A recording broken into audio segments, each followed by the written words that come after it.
Hello! కానమోకు కథావచనం మోహనవచనం పరిజ్ఞాన హితబాండం నిత్య చదువరి శ్రోతలకు ఆహ్వానం నమస్కారం.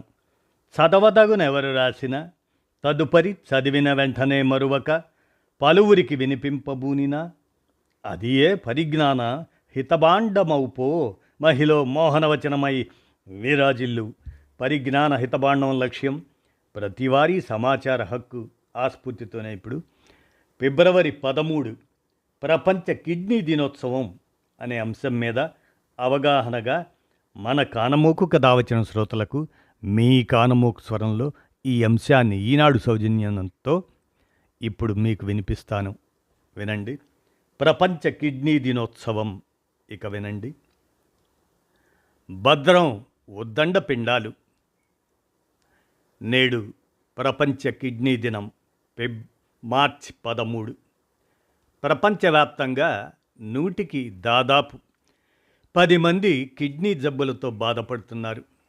మన దేశంలో దీనిపై సరైన అవగాహన లేకపోవడం వల్ల ఎంతోమంది జబ్బు ముదిరేంత వరకు గుర్తించడమే లేదు. ఉద్దానం లాంటి కొన్ని ప్రాంతాల్లో చిన్న వయసులోనే కిడ్నీ సమస్యలు ఎదుర్కొంటున్నారు. ప్రపంచ కిడ్నీ దినం సందర్భంగానైనా కళ్ళు తెరచి భద్రంగా కాపాడుకోవటానికి ప్రాధాన్యం ఇవ్వాలి. కిడ్నీల ఆరోగ్యాన్ని కాపాడుకోవటానికి, జబ్బును తొలి దశలోనే గుర్తించడానికి ప్రాధాన్యం ఇవ్వండి అని ప్రపంచ కిడ్నీ దినం నినదిస్తుంది. అసలు కిడ్నీలు ఏం చేస్తాయి? కిడ్నీల ప్రధానమైన పని రక్తాన్ని శుద్ధి చేసి మూత్రాన్ని తయారు చేయటం. ఇలా రక్తంలోని వ్యర్థాలను, అదనపు ద్రవాలను బయటకు పంపుతాయి. ఇదొక్కటే కాదు, రకరకాలుగా కిడ్నీలు మనకు మేలు చేస్తాయి. ఎర్ర రక్త కణాలను ఉత్పత్తి చేసే హార్మోన్లు, ఎముకల పెరుగుదలకు తోడ్పడే విటమిన్ డి తయారీకి సహాయపడతాయి. రక్తపోటును నియంత్రిస్తాయి. గుండె సక్రమంగా పనిచేసేందుకు తోడ్పడతాయి. శరీరంలోని కాల్షియం, పొటాషియం వంటి పోషకాలను నియంత్రిస్తాయి. ఈ కిడ్నీల ముప్పు ఎవరికి వస్తుందంటే మధుమేహం, అధిక రక్తపోటు, గుండె జబ్బులు ఉన్నవారికి, ఊబకాయులకు, అలాగనే 60 ఏళ్ళు పైబడిన వారికి, పొగ తాగేవారికి, మోతాదుకు మించి నొప్పి మందులు వాడేవారికి, కిడ్నీలో రాళ్ళు, దీర్ఘకాలిక మూత్రనాళాల ఇన్ఫెక్షన్లు ఉన్నవారికి, పొగ, మద్యం అధికంగా తాగేవారికి ఈ కిడ్నీల ద్వారా ముప్పు ఉంటుంది. ఇక విషయానికి వస్తే వీటిని ఎలా కాపాడుకోవాలంటే, కిడ్నీ జబ్బు దీర్ఘకాల సమస్య. క్రమేణా మూత్రపిండాలు దెబ్బతింటూ వస్తుంటాయి. పూర్తిగా విఫలమైతే డయాలసిస్, కిడ్నీ మార్పిడి తప్పదు. కానీ పరిస్థితి అంతవరకు రాకుండా చూసుకోవటం మన చేతుల్లోనే ఉంది. అందుకు ఆకుకూరలు ఎక్కువగా తినాలి, మాంసాహారం మితంగా తినాలి, నియంత్రణలో రక్తపోటును ఉంచుకోవాలి. మరి వాటి గురించి మనం పరిశీలిస్తే మంచి ఆహారపు అలవాట్లు కిడ్నీలను కాపాడతాయి. సమతులాహారం తినాలి. తాజా పండ్లు, ఆకుకూరలు, కూరగాయలు రక్తంలో ఆమ్లం మోతాదును తగ్గించి కిడ్నీలను కాపాడతాయి. ఆహారంలో ఉప్పు, సోడియం మితంగా వాడాలి. రోజుకు 5 నుంచి 6 గ్రాముల కన్నా మించనీయొద్దు అని అంటున్నారు. అధిక రక్తపోటు గలవారికి ఇది మరింత ముఖ్యం. వీలైనంత వరకు ఇంట్లో వండిన ఆహారమే తినాలి. ఇక ప్రోటీన్ ఎక్కువగా ఉండే మాంసం పరిమితం చేసుకోవాలి. రోజుకు కనీసం 2 లీటర్ల నీళ్లు తాగాలి. ఆరోగ్యకరమైన ఆహారంతో కిడ్నీ జబ్బుకు దారితీసే బరువు, రక్తపోటు, గ్లూకోజు అదుపులో ఉంటాయి. రక్తపోటును నియంత్రణలో ఉంచుకుంటే కిడ్నీ జబ్బు ముప్పు తగ్గుతుంది.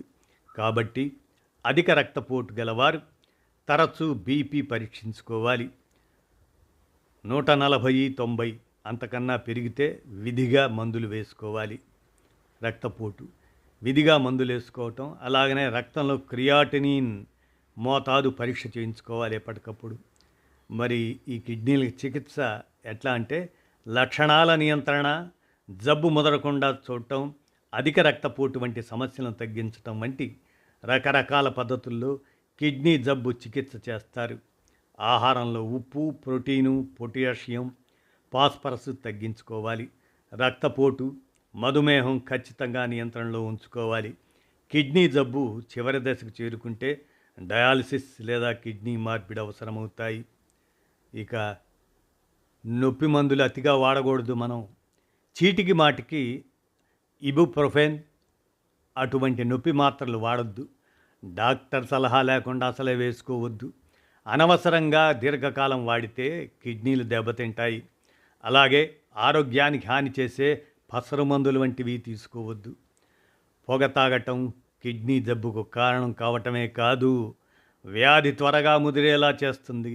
కాబట్టి సిగరెట్లు, బీడీలు, చుట్టలు కాల్చొద్దు.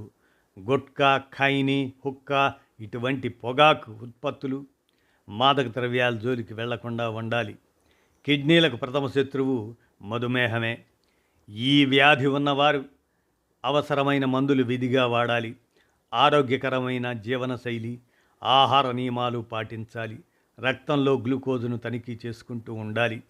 మధ్య వయసు వారికి ఇది మరింత ముఖ్యం. అదుపులో మధుమేహం అన్నమాట అది. క్రమం తప్పకుండా శారీరక శ్రమ, వ్యాయామం చేయాలి.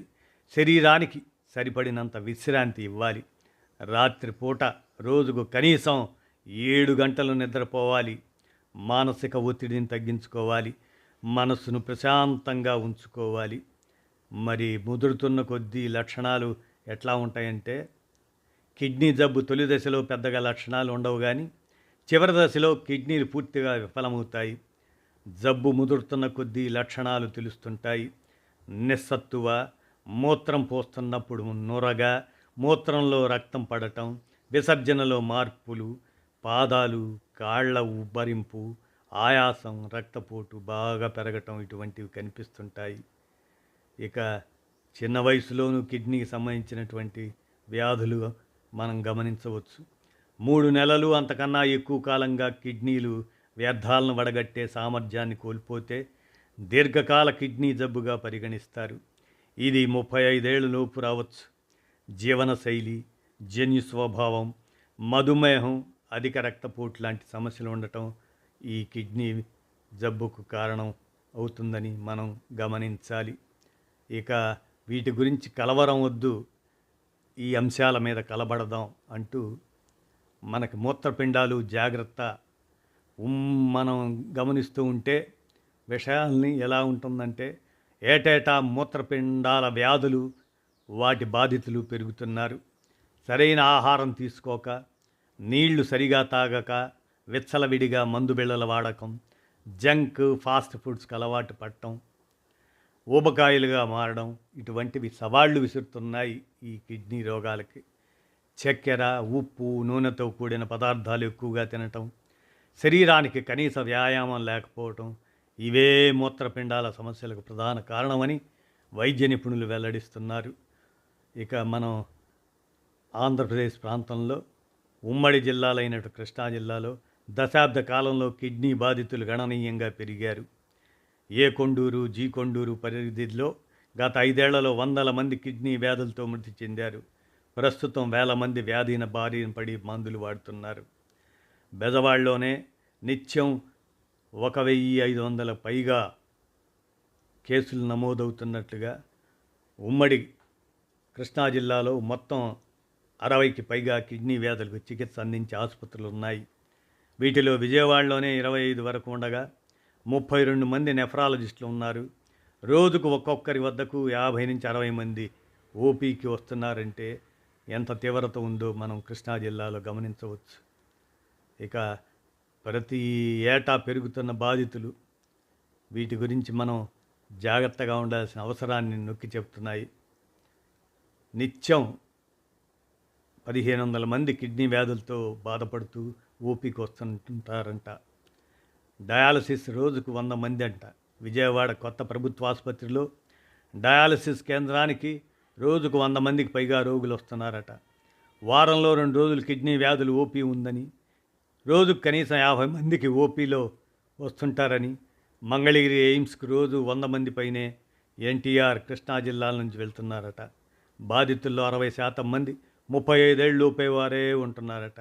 విచ్చలవిడి ఆహారం, వ్యాయామం లేమి, మందులను అధికంగా వినియోగించడం, నీళ్లు సరిగా తాగకపోవటమే కారణమని వైద్యులు చెబుతున్నారు. ఇక ఏ కొండూరు లాంటి చోట్ల నీరే విషమైన సంగతట. ఏ కొండూరులో గత 5 ఏళ్లలో 300 మందికి పైగా కిడ్నీ వ్యాధులతో మరణించారట. వారు తాగే నీటిలో సిలికాన్, ఫ్లోరైడ్ అటువంటి విష రసాయనాలు ఉండటమే దీనికి కారణం. అందుకే గుక్కెడు మంచినీళ్లు అందించమని కిడ్నీ బాధిత తండా వాసులు కోరుతున్నారు. కూటమి సర్కారు వచ్చాక వీరి కోసం కృష్ణా జలాల ప్రాజెక్టు పట్టాలెక్కించింది. ఈ జూన్లోగా ఇంటింటికి తాగునీరు ఇచ్చేలా పనులు చేపడుతున్నారు.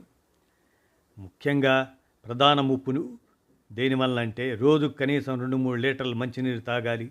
కానీ ఆసుపత్రులకు వస్తున్న వారిలో 60% మందికి పైగా కనీసం లీటర్ నీళ్లు కూడా రోజుకు తాగటం లేదట. వీరిలో యువతే అధికం. నిత్యం ఆహారంలో పోషక, పిండి, పీచు పదార్థాలు ఉండేలా చూసుకోవాలి. ఆకుకూరలు, కూరగాయలు, పండ్లతో కూడిన ఆహారాన్ని ఎక్కువగా, మాంసాహారం, నూనెలతో కూడిన వేపుళ్ళు, ఫాస్ట్ ఫుడ్, ఉప్పు, పంచదారలను తక్కువగా తీసుకోవాలి. బరువు తగ్గేలా నిత్యం వ్యాయామం ఆవశ్యం. చిన్న అనారోగ్య సమస్యకు అధిక ఔషధాల వాడకం తగ్గించుకోవాలి. ఇక 30 ఏళ్ళు దాటని వాళ్లే అధికంగా ఉంటున్నారన్న విషయాన్ని గమనిస్తే మూత్రపిండాల విషయంలో ప్రతి ఒక్కరూ అప్రమత్తంగా ఉండాలి. 30 ఏళ్ళు దాటకుండానే ఎక్కువ మంది కిడ్నీ వ్యాధుల బారిన పడటం ఆందోళనకర పరిణామమే. మరి మాంసాహారం, ప్యాకెట్లలో నిల్వ ఆహారం తినడం తగ్గించుకోవాలి. శరీరానికి అవసరమైన నీళ్లు రోజు తాగాలి అని కిడ్నీ డాక్టర్లు, స్పెషలిస్టులు వివరిస్తున్నారు. కాబట్టి మార్చి 13 ప్రపంచ కిడ్నీ దినోత్సవం సందర్భంగా ఈ కిడ్నీల విషయంగా అవగాహనాంశాన్ని మన కానమూకు కథ వచ్చిన శ్రోతలకు మీ కానమూకు స్వరంలో వినిపించాను. విన్నారుగా. ధన్యవాదాలు.